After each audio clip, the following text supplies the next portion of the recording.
Must be a Well, Lynchburg thing. yeah. I haven't Yeah. seen any house. I'm luckily.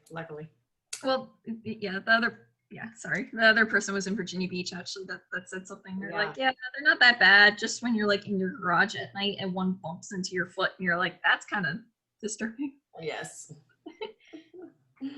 Well, guys, let's get started. So I gave you guys an integral to look at. What do we got?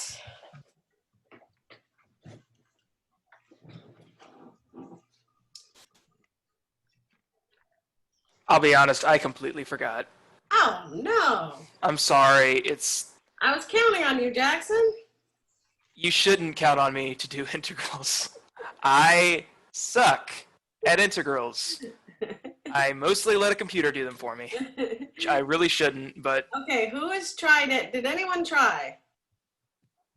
I tried, but I couldn't find what it kept saying like error and stuff like that. And I tried different platforms. Yeah, did you try you were trying like Wolfram Alpha or something? Yes. And there's like an app. I even went to an app that you can take a picture of your math problem and it said, error, this doesn't compute. And I was like, what the? Yeah.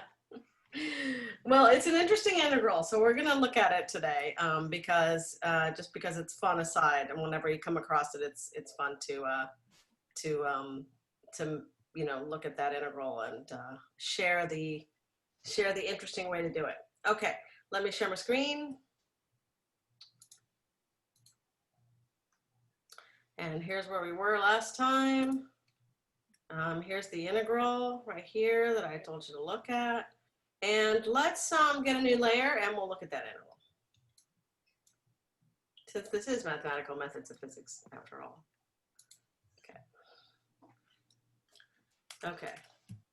So this integral comes up a lot, as you can see. It's coming up right now in our study of orthogonal polynomials, because remember this was the inner product of H0, H0, right?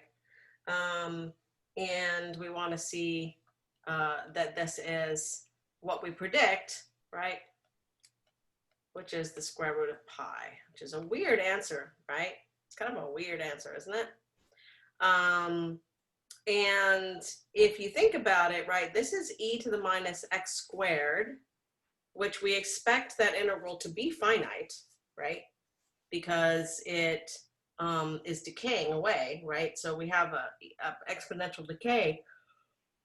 Oh, excuse me. It's quite rapid decay because it's to x squared. So it's not just e to the minus x, it's e to the minus x squared. So it's going to decay quickly. We expect it to be finite, not to blow up or anything.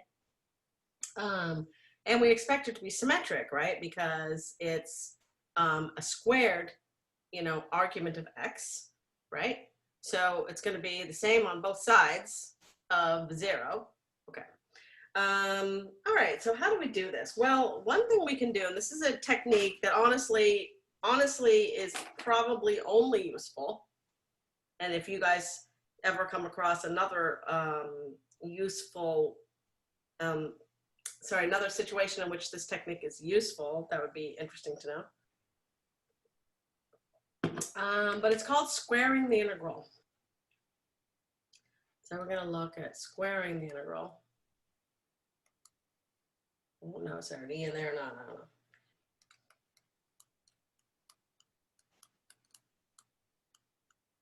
Okay, so what does that mean? Well, we're going to let our integral be, we're just going to represent it by I. Okay, there's our integral. And we're going to look at I squared. Okay, so what does that mean? Okay, so squaring an integral really means that you take this entire thing and you multiply it by itself. Okay, right? That's what squaring does, right? So we're going to take our original integral and we're going to write it down. Okay, now we're going to multiply it by itself. But when we do that, we've got to be careful and use a different symbol for x. We can't use x again, right? Because that would not be right. You'd have like 2 dx's, right? So if I did this, e to the minus x squared dx. Now I have dx dx, right? Because I could write that as like integral minus infinity to infinity, integral minus infinity to infinity, e to the minus x squared, you know, squared dx dx. Sorry, dx and dx. And that doesn't make a lot of sense. Like, what is this? Right? So we have to change. We can't do this. We have to change our symbol. So we're going to go the original one, e to the,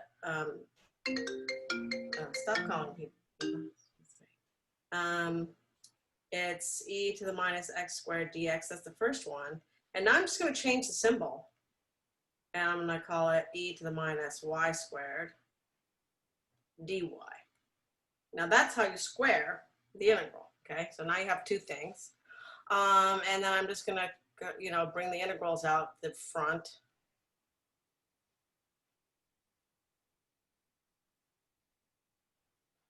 E to the minus x squared minus y squared dx dy. Okay, you might think, well, we didn't really get anywhere, but we do actually, we did get somewhere because I can write this as the integral, excuse me,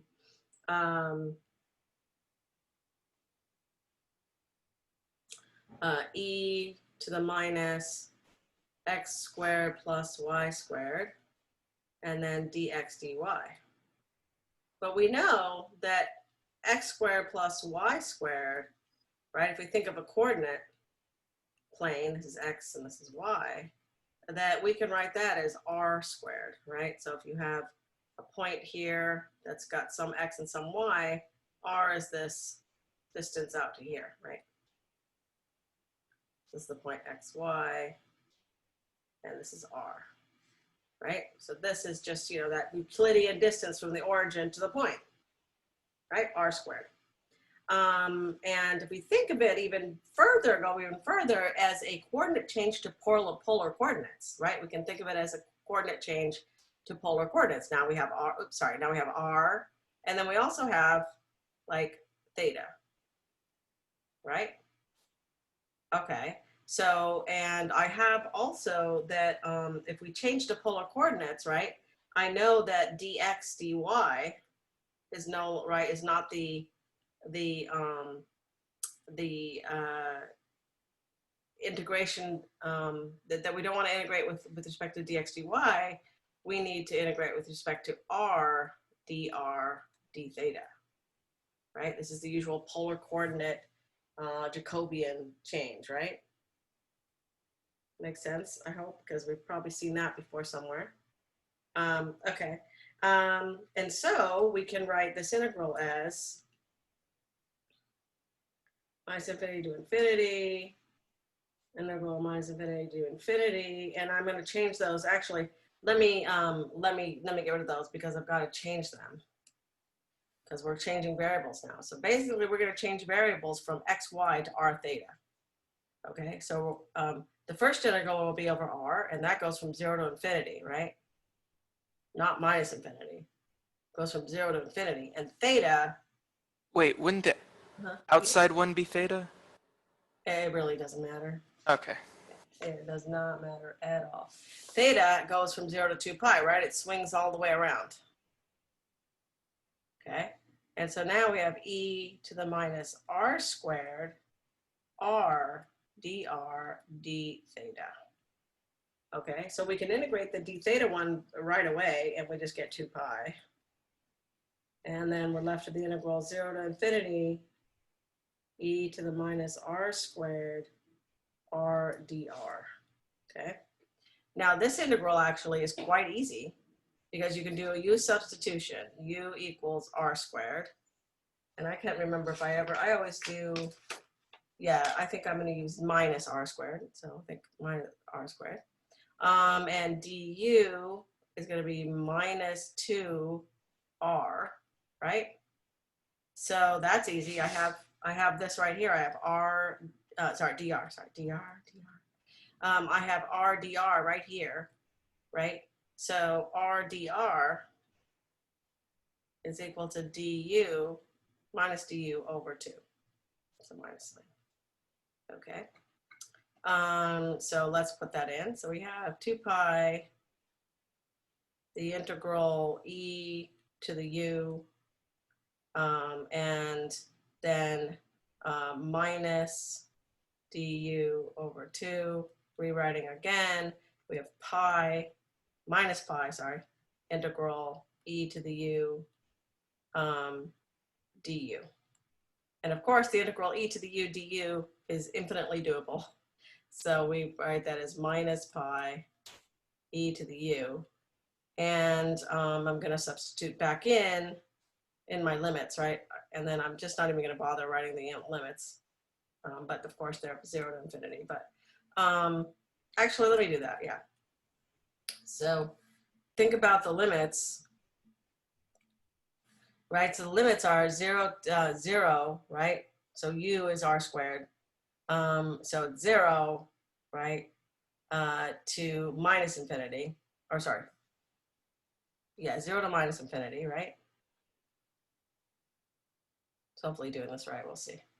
And then I'm going to switch them around. So pi e to the u minus infinity to 0,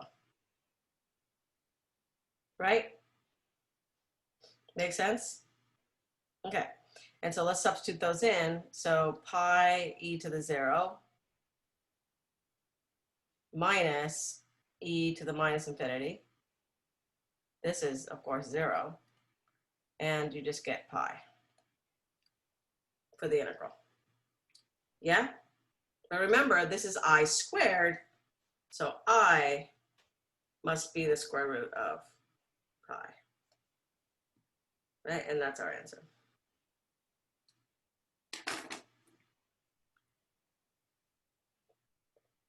So where did the square come from? What square? The This? square. Oh, that's I squared, right? Yeah, remember? That was the whole technique. It says squaring the integral.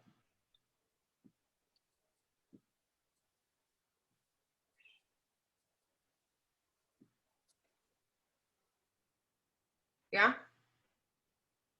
Cool. All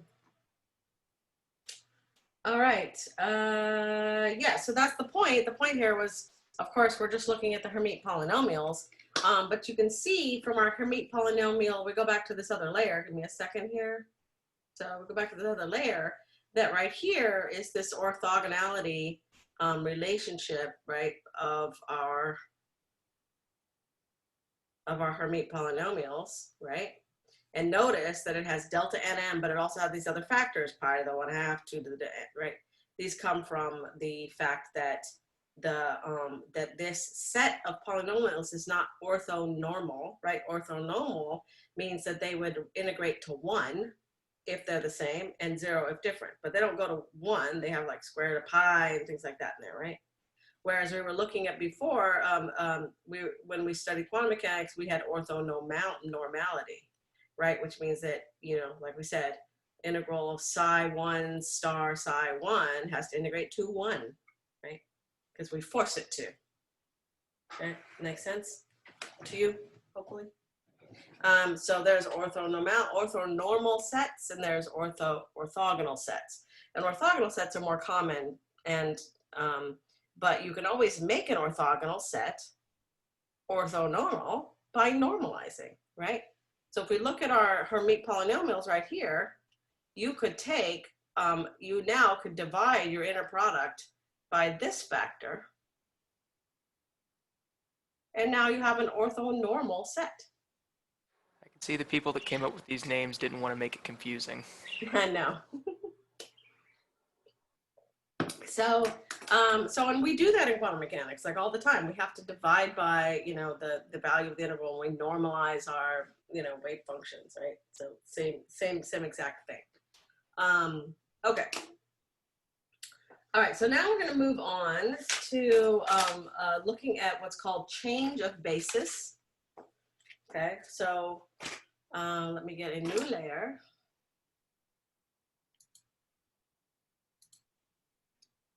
Okay. All right, so we're going to look at change of basis.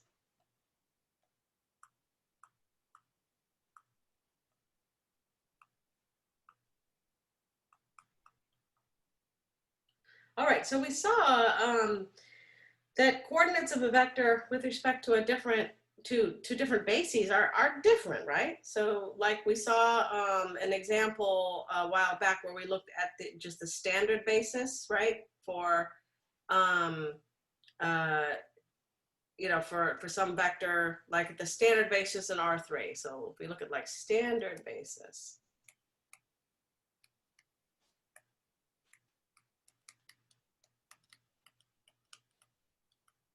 with 115 vectors, right? That was like, E1, the standard notation is E1, which is 1, 0, 0, and E2 is 0, 1, 0, and E3 is equal to 0, 0, 1, right?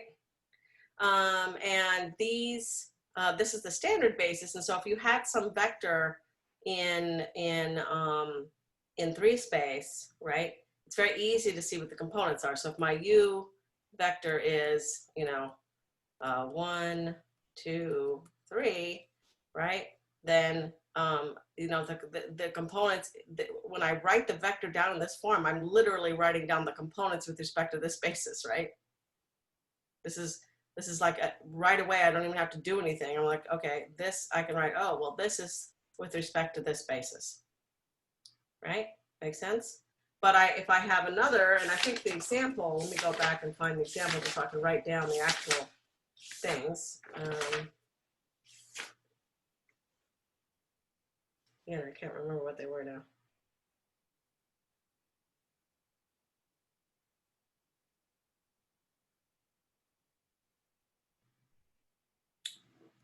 So I don't remember if I did this right. So, okay.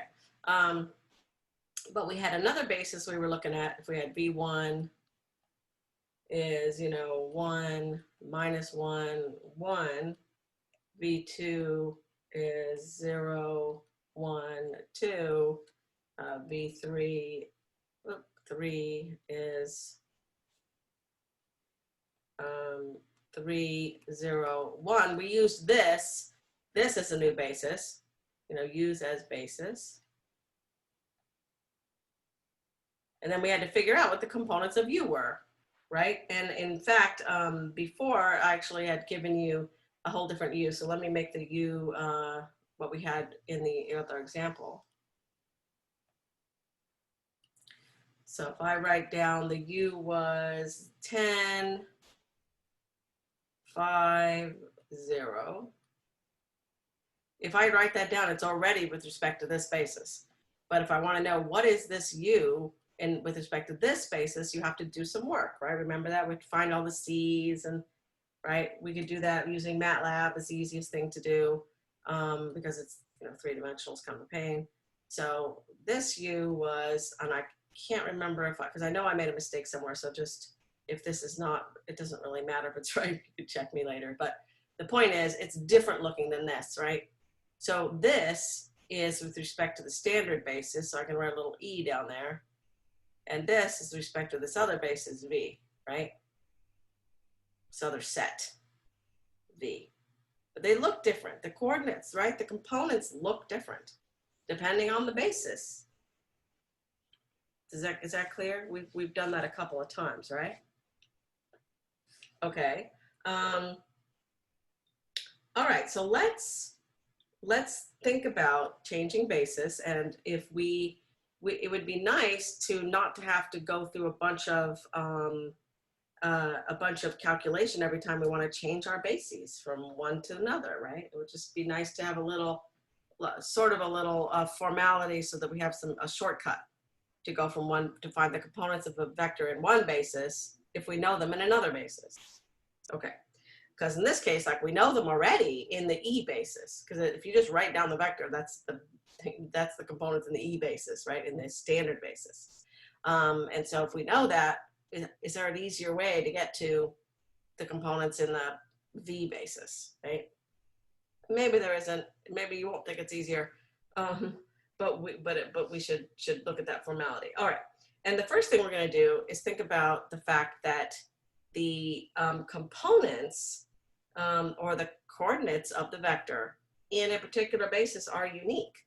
So if you have, you know, the components minus 5, 5, 5 with respect to V, you're not going to have minus 5, 5, 5 with respect to any other basis. Okay, so let's look at that. So components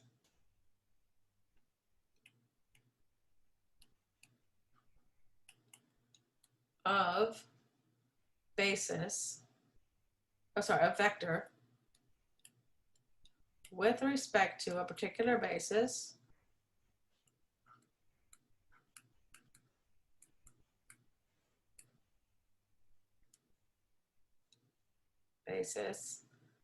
are unique. Okay, so let's look. Let's try to prove this. All right. So say that we have a basis, and it, you know, we're going to do the standard basis, let's say. So say we have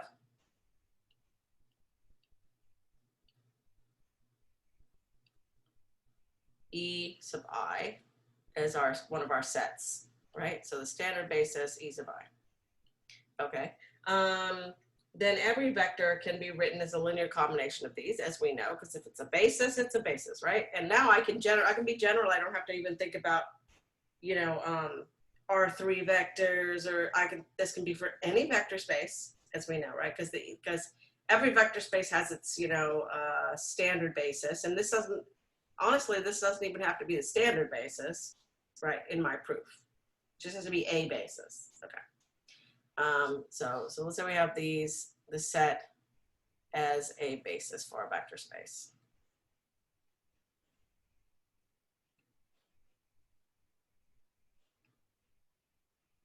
Okay, all right.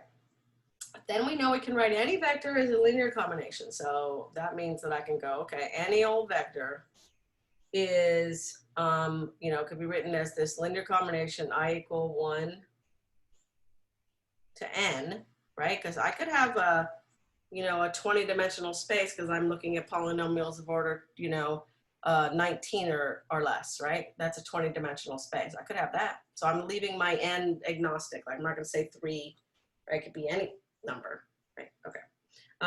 So linear combinations of some coefficients, which are going to be my components, and the basis vectors, right? This is nothing new. It's just a little more compact notation. Okay. So now we're trying to show that the components of the vector u are unique in this basis, right? That's what we're trying to show. Okay. But they can't be, you can't just substitute a basis and get the same, you know, the same C's. Okay. So now, suppose that the CI, so the components, are not unique.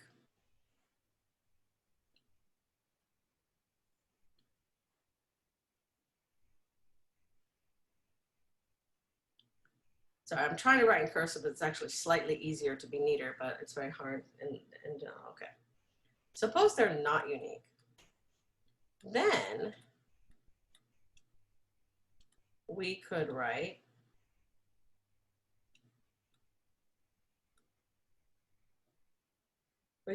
another version of u.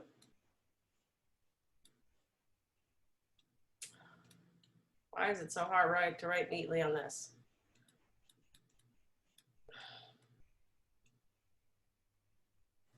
Of u. It looks like this.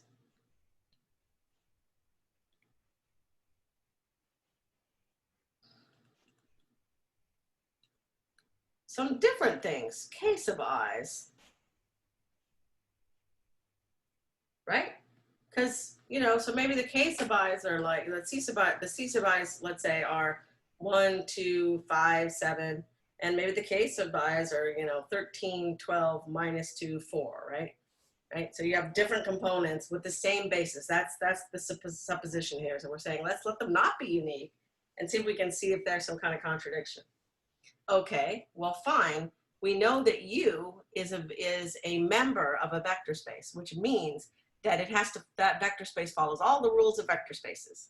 And one of the rules of vector spaces is that if you take U and you subtract it from itself, you get the 0 vector, right? That's one of the rules. So U has to have that rule, right? Okay, so let's do it. Let's say, so we know the 0 vector is U minus U. And now I'm just going to use the 2 versions of U I have, right? So I'm going to have sum I equal 1 to n ci ei, and then minus the sum I equal 1 to n ki ei. Okay, probably see where this is going. I'm going to combine these because there's no reason I can't. I'm going to have the sum I equal 1 to n ci minus ki ei, right? And what that means, right, is since remember that the EIs, to be a basis in the first place, the EIs have to be linearly independent and of course span the space, but they have to be linearly independent. Remember, when you have a linear sum of linear independent, sorry, if you have a linear combination, right, of linear independent vectors that add up to 0, then the only solution is the trivial solution where all the coefficients here are 0. Must be 0 because of linear independence of the basis vectors. Therefore, we have ci minus ki equals 0, and in fact, that means ci must be ki. Right? So they have to be the same. So if you find components of a vector in one basis, it has got to be unique. There you will not find those exact numbers for components for another basis. Okay, it is unique.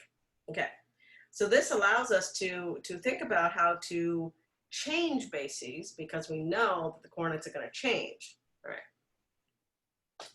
Okay. Give me a sec. Yeah. All right, so the components are unique. So we can think about just using a notational change here. So what I'm going to do, we're going to do an example where we use our notational change. I'm going to show you. So let's say we had a basis A, and that consists of, now we're going to do an example in 2 space with regular 115 vectors, and we have A1 is 1, 0, and A2 is 0, 1. So this is the standard basis in 2 space. Right? I'm calling it basis A. And let's say we have basis B. So a different basis. And we have B1 is equal to 1 minus 1, and B2 is equal to 0, 1. Okay? All right, so those are perfectly good basis for 2 space, both of those are. And now I'm going to introduce my new notation. And my new notation is going to look like this. For some U, I'm going to use these square brackets around it, and I'm going to say with respect to basis A. So now this means I'm going to write down the linear combination with respect to basis A. I equal 1 to 2, ci ai. Okay, that's just saying, hey, I'm expanding U in terms of that. And this gives, U1, U2, right? It's going to give the two components. And then in basis B, I can do the same thing.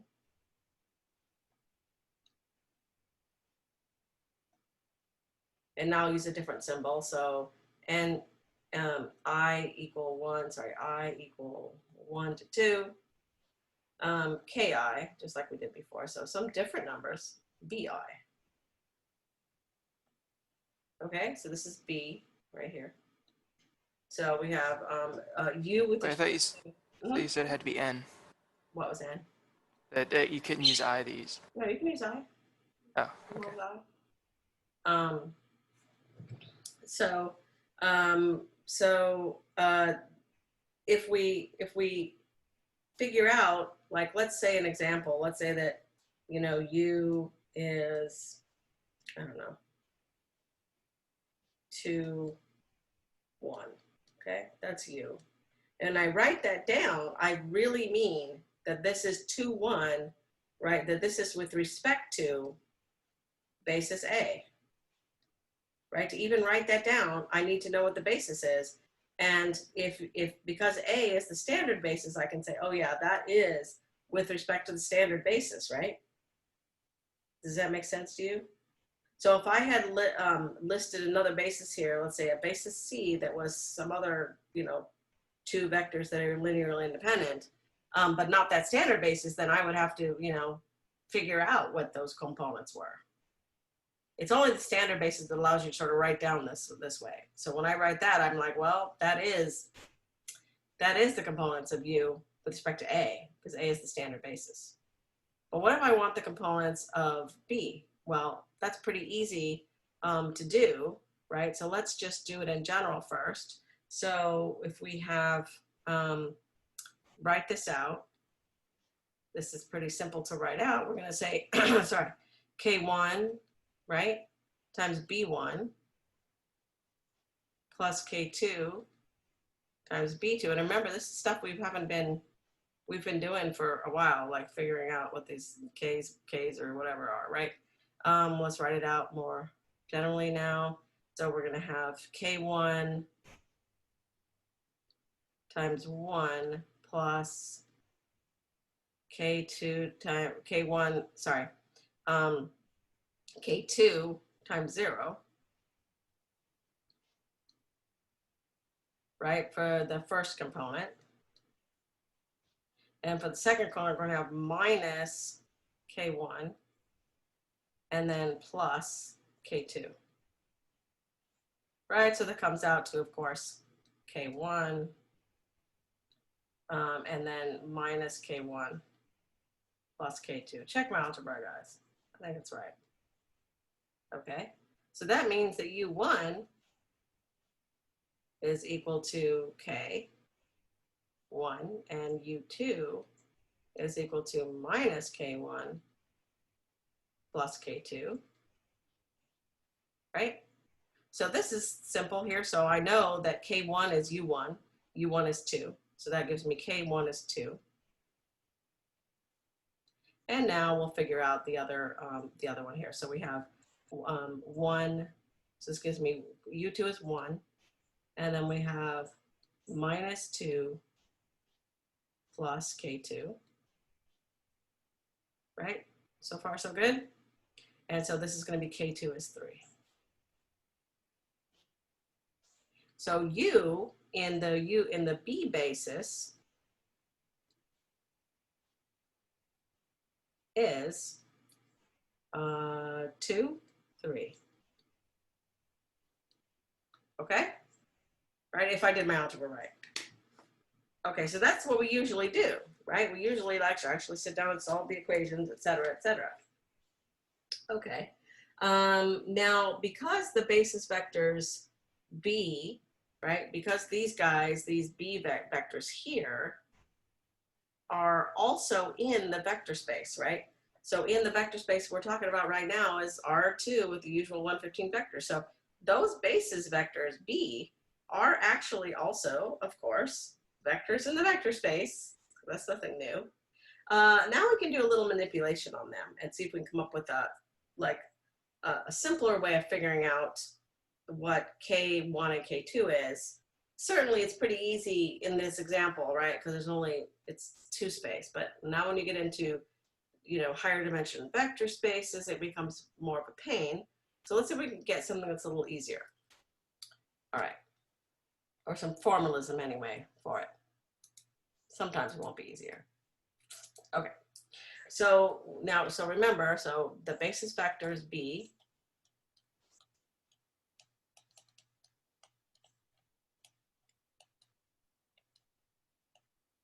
B sub I are in the vector space.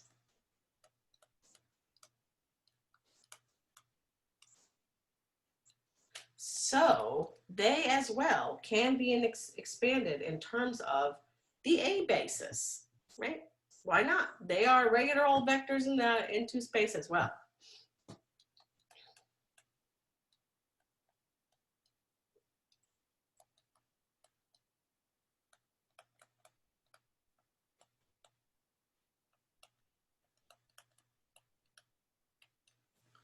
Of the other basis, the A sub i's. Okay. All right. So we can write B sub I, right? Or how about, let's be explicit. B1 is equal to C1, some C1A1 plus C2A2. Okay. And B2 can be written as, you know, let's say C1 prime A1 plus C2 prime, some other coefficient, A2. Right? That's nothing new. That's just the, you know, the way that basis vectors work, right? Okay. So if we look at how to, so now we've expanded them in terms of A, and now we want to figure out, okay, well, how do I use this fact to go between these two vectors? We have to do a little more work. All right. So remember that we have some U that we have. Any U, we can write this in terms of the basis vectors B1 and B2, right? And so I can now substitute in here K1, and now look over here at this equation and substitute in. So we have C1, A1 plus C2, A2, and then plus over here we have K2, C1 prime, A1 plus C2 prime, A2. Yeah, Jackson. The prime is just to denote that it's not the same C, right? Oh, and I forgot the B1 here. Yes, exactly. Okay. And B2. Sorry, I keep forgetting to put these in. Right? Why are you putting in the? Yeah, so I'm you're- confusing myself. Never mind. Right. Sorry. Shall we? Okay. Yes, thank you for. That didn't look right. All right. Okay. And we can expand that out, right? And collect terms with respect to A1 and A2. So you have K1, C1, A1 plus K1, C2, A2 plus K2, C1 prime, A1 plus K2, C2 prime, A2. Collecting terms, we have K1, C1 for the A1 term and plus K2, C1 prime, all times the A1 vector, plus K1, C2 plus K2, C2 prime times the A2 vector. Yeah? Okay. All right. So notice, right, that this is U in the A basis, right, here. So if you look, right, now if we come down here, I can write, oh, well, u with respect to the A basis is this, because look what's here. Okay. So we have K1 C1 plus K2 C1 prime in the A basis. Well, hold on. Let me back up a little because I want to make sure that I'm not confusing with this notation. Okay. Let's look at, let's just, this gets a little hairy, so I'm trying to slow down a little bit. So if we think about how do we represent the vectors, right? We were talking about making this little square bracket. So for instance, B1, this vector, the components, this square thing means the components with respect to the basis A, and according to these equations up here, is C1, C2, right? Like this, C1, C2. I'm going to write it as a column vector because we're going to use a matrix. We're going to do, remember how we were using, matrix representation of vectors, right? And stuff. So I'm going to use a column vector. Okay. And B2, the components, that's what this square bracket means. The components with respect to basis A are C1 prime and C2 prime. Yeah, so that shouldn't be anything too new. And then over here, right here, just to make this really clear, the components of U with respect to basis B are the K1s, K1, K, or the Ks, K1 and K2. Just to make it clear how we're using this notation. Okay, so according to this equation here, right? Also, so we have up here, this is true, but now down here, we've changed over here to the A basis. So I can now also write U with respect to A is this column vector, K1, C1 plus K2, C1 prime, and then K1, C1, oops, sorry, K1, C2 plus K2, C2 prime, right? So I can write that. If I now look at what matrix multiplication looks like, I can write down, and you have to sit and convince yourself that this is C1, C1 prime, C2, C2 prime, and then K1, K2. Matrix multiplied with K1, K2. Right? It does look like that, right?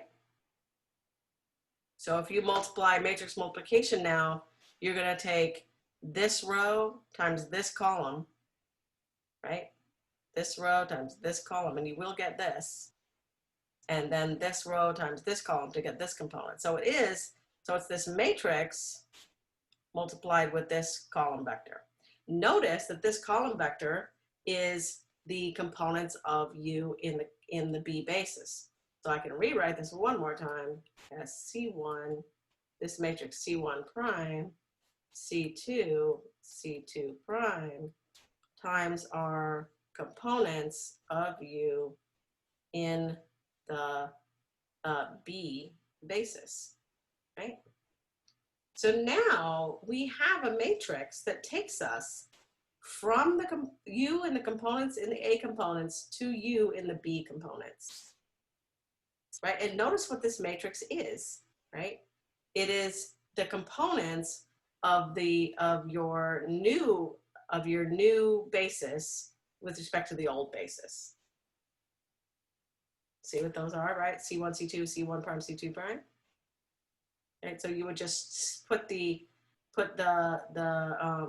column vector in here, and then the next one in here, and now you have a way of switching back and forth. Okay, this matrix is called, it's just a change of basics. It doesn't have a fancy name, but it's a change of basis matrix, and it's symbolized by the letter P. And the way I use the letter P is I put the basis it's going to and the basis it's coming from, like this. So the equation becomes this. The components of U in the basis A are given by this matrix multiplication.